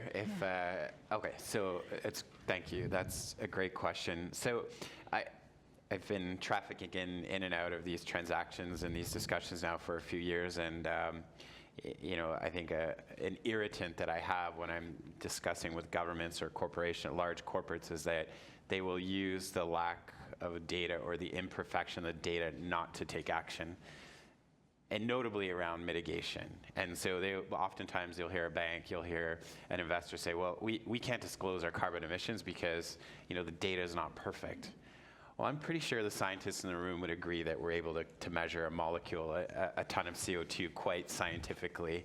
I think we humans have been repeating certain activities and actions for a long time where we can estimate a lot of this data, right? And so we can't let perfection in data to know that we have a really large order of magnitude issue or even an opportunity to wait till we round off that last decimal point. Time will not give us that luxury, unfortunately. So I think my opinion here is that we have the data we need to start modifying our behavior. And as we go, and as the data will get even better and better, we can fine-tune models. But the problem now is that people are weaponizing this discussion around data to justify inactions, which is really a form of climate skepticism, unfortunately. So, but on carbon emissions, we can measure a ton of CO2, a molecule of greenhouse gas emissions very easily from combusting fuels or from a kilometer of passenger traveled or a gigajoule of combusted natural gas. And so I always scratch my head when I hear this. I'm getting better at being political and diplomatic about it, because one of my professors would say, Jason, we just can't solve climate change in a room full of purists. And we can't argue with that. But so I think on data, I do believe we have the necessary data to be able to make better decisions. Now, on the nature-based side, I think that's where we probably need to be a bit more thoughtful in the early days, because I've had the privilege of collaborating with some researchers at the Future Earth Institute at Concordia University, and they've very gently reminded me that a lot of the biodiversity characteristics that we're trying to conserve or to restore, we can't see, whether it's in the soil or it's in the water. So really, when we're going to start to look at allocating capital more intentionally on biodiversity characteristics, I think there's really room here for unintended consequences if we don't measure those baselines and those baskets well. So I'm hopeful the academic community is going to be able to replicate these profiles in different regions of the world as best they can, and so that we don't have those negative feedback loops, those unintended consequences. So, but on the mitigation side, I feel very comfortable. On the biodiversity, I think it starts with just simply inviting Future Earth to a meeting at the bank to have them explain the impact of that, and then seeing if we can provide the right incentives for them and the researchers to get us to that data. I'm hopeful. Unfortunately, through the carbon footprint of AI, and the water footprint around this is absolutely disastrous, but I'm hopeful we'll be able to have access as an investor where it will make our due diligence easier, more accessible, and cost-effective. Because right now, the due diligence on these sustainability projects is very labor-intensive, is very expensive. So if there's a way we can combine tech, diffuse it, disseminate it, package it so that people can just push the valve on environmental projects with the least amount of friction points, I think. But I really appreciate the question on data. But speaking to my friends at Future Earth, I learned a lot. I'm grateful for all the knowledge, and I'm surprised, it fascinates me how complex it is, but so hopefully we can do it without leaving an impact on it. Yeah, great. Rachel, are there more questions online? I could ask one more, we can wrap up. Sure. Okay. So for our second question, I want to ask, in the context of increasing budget constraints for public donors, how can countries like Canada strategically support the long-term financing of nature-based solutions in mangrove ecosystems? That is for Kerry, isn't it? I'm just going to get you. Kerry, would you like to come? Say it in the concluding remarks. You can speak in my headset. Maybe in your closing remarks, yeah. Yeah. Would anyone online, Omo or Joao or Abdul, like to take that? I can't speak for Canada, so I think. Or we leave that for Kerry. Yeah. Can we move on to another question? Sure. Yeah. Just have a short question here, and maybe one of our speakers can answer it as they direct it. Given the limitations faced by voluntary carbon markets, should we continue to prioritize credit-based approaches? I have a second part to this question, but it's quite lengthy. If somebody wants to take This is that as something is. which I think I don't. So if I understand, what I hear is the long-term viability of carbon trading and the scalability. I mean, there's two ways we can address this. It's either you tax it and the government comes top down and we integrate all the externalities into all the project costs, or we create a market-based model that incentivizes the creation of these projects. So my humble opinion as a student here is just I think we need a mix of both. Unfortunately, I think on the carbon market side, it's in the early days of developing. I see a lot of potential the minute stock exchanges around the world decide to step in and apply all the infrastructure that they have, and the regulation gets involved. And I think there's that balance where it could become a very effective mechanism to close that funding gap. Unfortunately, we're still in the early days where people are meeting on a street corner and trading carbon credits, and people don't know if it's certified or not and what the value is. And so I'm cautiously hopeful and optimistic that this market will grow and mature and it'll crowd in billions of dollars, but I'm very aware of the abuses there's been, unfortunately. I hope we can look past it and continue to build this important market, in my opinion. Great. And with that, I'd like to close the panel discussion and thank all the speakers for their time today. Joao, Omo, Abdul, Jason, thank you so much for spending time with us today. And I'd like to thank the audience for your time in coming in today, and also the online audience that has joined us. So with that, thank you so much. I would like to invite Kerry Max, Deputy Director, Global Affairs Canada, to share his key insights and closing remarks with us. Thank you so much. Thank you very much. Merci beaucoup. This is coming through. I hope you can all settle in for the next hour because we've got a lot that we can share. Sorry, I've got 10 minutes as far as I know. So we started off with Khalil talking about both the promises and the perils of finance, and I think this has been an excellent opportunity to look at both of those, recognizing that innovative finance as a particular instrument, including that provided by donors, is not necessarily a panacea. And if we think about what Jason told us, 81 billion out of a financing gap of 7.4 trillion barely hits 1%. So there are real limitations, but I think the key here for our discussion is how can that finance be best used in the nature-based solution space and in the mangrove space? And we've seen very clearly how mangroves really represent a win-win opportunity for everyone. As a climate or biodiversity investment, they are phenomenal. As an investment for local communities in terms of livelihoods, again, the rewards are very significant in terms of disaster risk reduction, in terms of biodiversity conservation. So you can package this in a variety of ways. Let me just walk through each of the sessions really quickly and just share the key takeaways that I saw. Again, talking about biodiversity credits. I think it's a phenomenal opportunity. I've mentioned it here in previous events. The cautionary note, as you know, as many of you might know, biodiversity credits are hotly contested because there's a fear, as there is in the climate environment, that they will be used to avoid making the necessary changes. And especially with voluntary carbon markets and carbon credits having the concept of an offset, because it doesn't matter where you reduce your greenhouse gases. It can be here, it can be there. So if you can't do it here, you can offset it there. That's not the case for biodiversity. You can't replace the polar bear extinction with a particular bird in a tropical forest. So there's a real fear in the environment and amongst environmentalists about these. Nonetheless, I think it's a nut we have to crack, and I think there are ways of doing it. In terms of the panel discussion, how to make NBS and mangroves more attractive to investors, what really came to mind is, and Jason, you were, I think, suggesting this, look at mangroves from a value chain perspective. Imagine for a moment if mangroves, unbelievable, were an export processing zone. So you take the entire structure that you laid out, Jason. You've got the suppliers and buyers brought together, very easy in a mangrove context.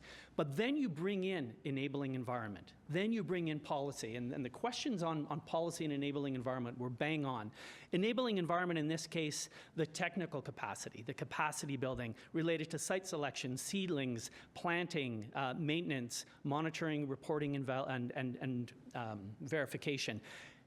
Mangroves, and we made a deliberate decision not to talk about this because we didn't want to go down the rabbit hole of how to make mangroves work better. It's an average 40% survival rate. That's pretty low. And there are ways of getting it up, but one of the reasons is there isn't that investment in the enabling environment at the outset. Or there are other variables, many of which have been described here. Then you've got the policy world in terms of setting up the taxes, the incentives, and as mentioned previously, secure ownership. If we do not engage the communities, if they do not see an alignment between their livelihoods and their needs with access to, protecting, securing those mangroves, then the first storm that hits, they're gonna chop them down to rebuild their houses, or they'll be used for other reasons. On a point about climate washing, you mentioned data. I think the other side of the value of data is if you bring in outsiders to do the accountability, to do the outside MRV, then it makes it easier for the companies that are a little bit frightened about what they can and can't say to be able to say validly what they are doing and what they're not doing. But this is a complex issue, and it's become a lot more complex since January 21st. How to engage private sector private sector enterprises in NBS and mangroves. Malik, you mentioned a variety of things, including microfinance. And here I come back to a long history for many in the room and for Global Affairs Canada, providing microfinance loans and guarantees. And this is a key role that donors can continue to play to deal with that bridge finance need that's very much there. I would add on disaster risk insurance as a key component of that investment. Again, talking about making sure that communities that are committed to protecting their mangroves don't need to cut them down the first time they get hit by a typhoon or a tidal surge, which of course the mangroves will reduce the impacts of. But they can't prevent everything. So there has to be some mechanism to support those communities so that they can continue to deliver on their engagement to those mangroves. Omaneka, in addressing a lot of your points on aquaculture as mangroves, this came back to the emphasis on local benefits, and we came back to this in the panel discussion. Anchoring investments in local realities and needs, the need for water in a community, even if that's not part of the broad scope of mangrove investments, creating alternatives to demands on mangroves as opposed to the demand for mangroves. Global Affairs Canada is one of the donors out there funding nature-based solutions in sub-Saharan Africa. We have Partnering for Climate.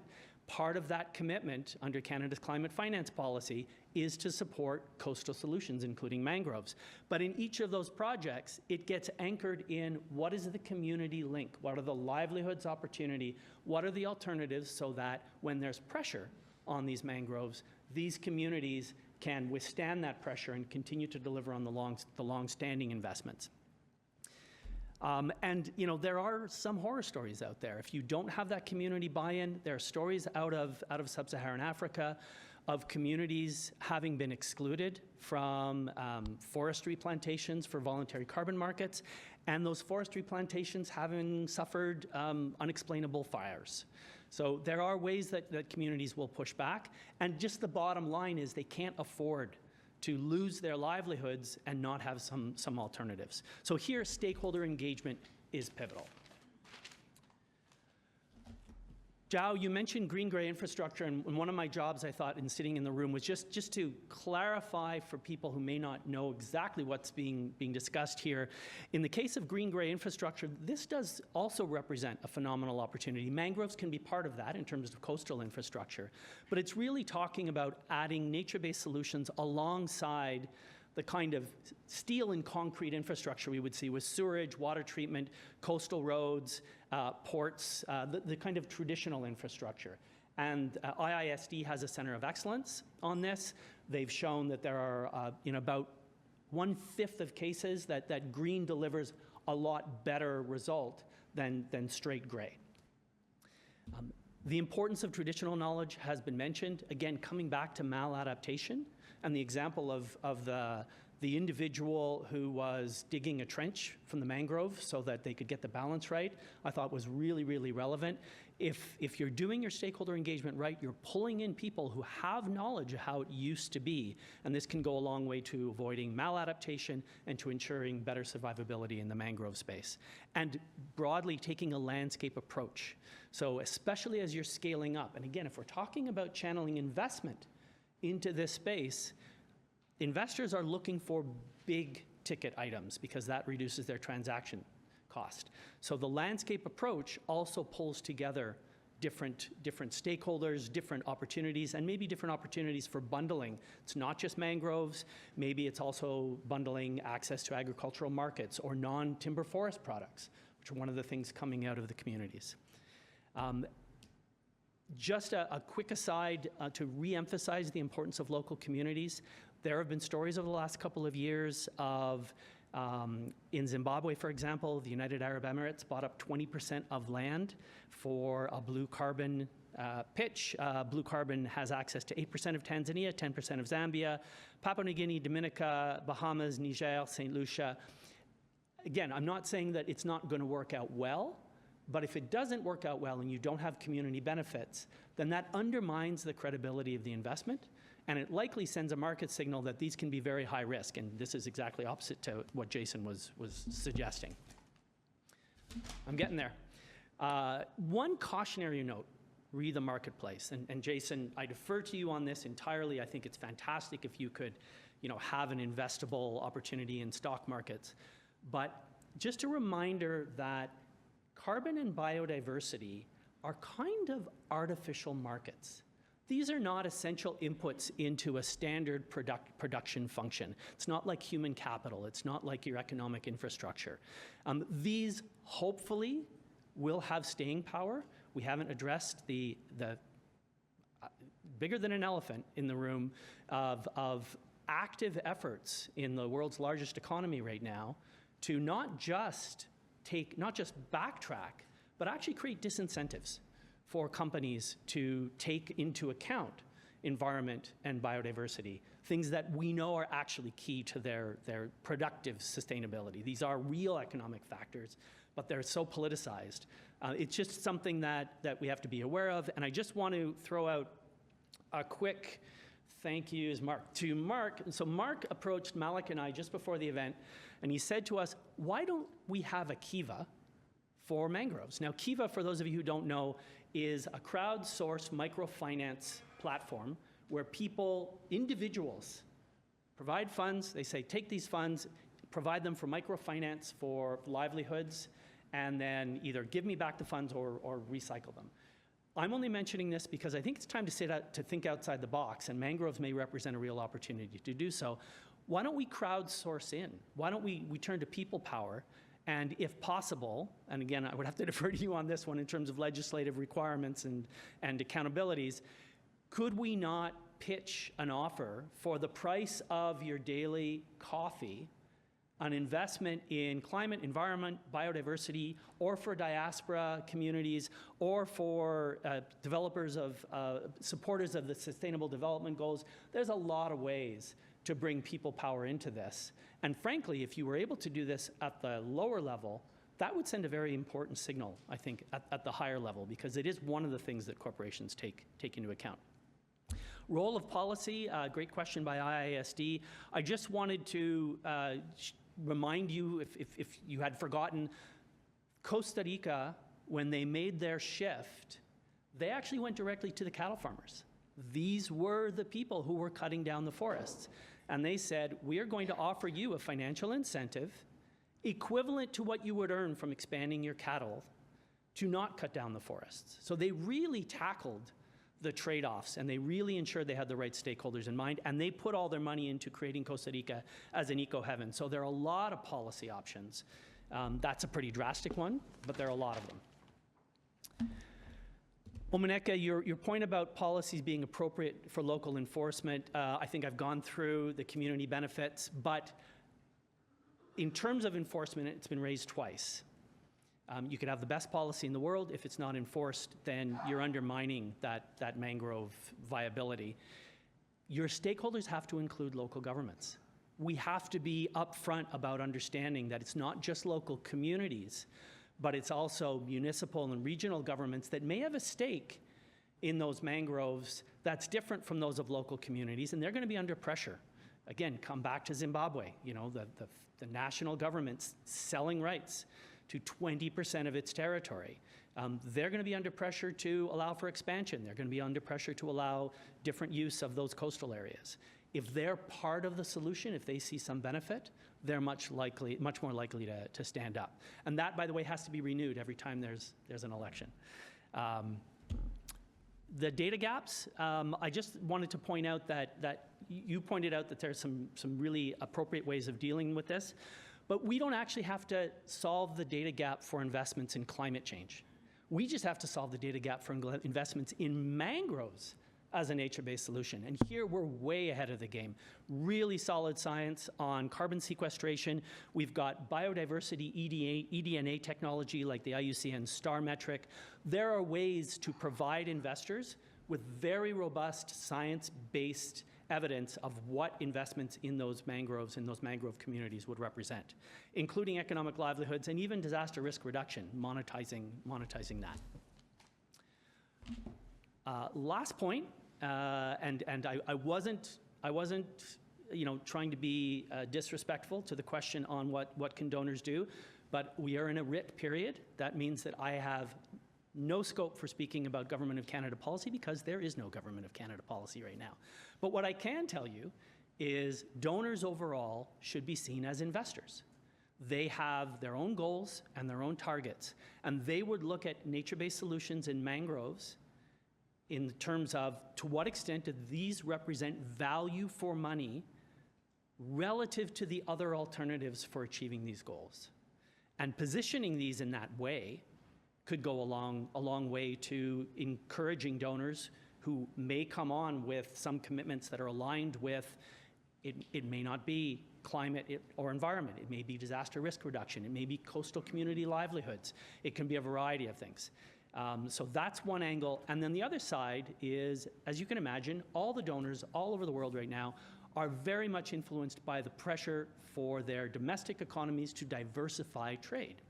So the other angle for pitching NBS for mangroves is saying, what is the capacity in my own country of technical service providers, including Canadian civil society organizations or Dutch civil society organizations, or whichever donor you're talking about, to actually support that NBS ecosystem and to help us achieve those objectives.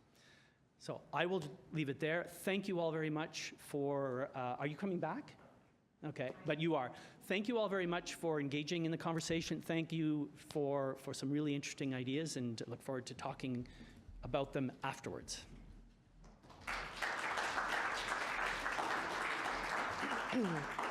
And thank you, Carrie, for your always insightful remarks.